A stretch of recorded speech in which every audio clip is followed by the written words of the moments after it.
Welcome to the Learning Pines YouTube. We hope this video helps.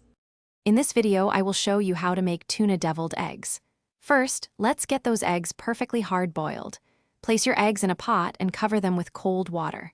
Bring the water to a rolling boil, then reduce heat and simmer for 10 minutes. This ensures a firm, yellow yolk. Afterward, transfer them immediately to an ice bath to stop the cooking process and make them easier to peel. Once your eggs are cool, carefully peel them and slice each egg in half lengthwise.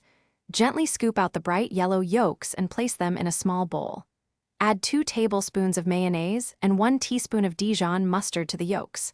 Mash these ingredients together until smooth and creamy.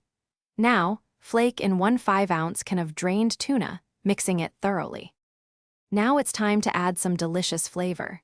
Stir in 1/4 teaspoon of salt and a pinch of black pepper. For a fresh touch, incorporate 1 tablespoon of finely chopped fresh chives. Mix everything until well combined. Then, using a small spoon or a piping bag, carefully fill each egg white half with the creamy tuna and yolk mixture, creating a beautiful mound. To finish, sprinkle a light dusting of paprika over each deviled egg for a pop of color and a hint of flavor. For an elegant presentation, you can also add a small sprig of fresh dill or parsley on top. These tuna deviled eggs are best served chilled. Let them sit in the refrigerator for at least 30 minutes before sharing them with friends and family. Thanks for watching. Consider subscribing if we helped you.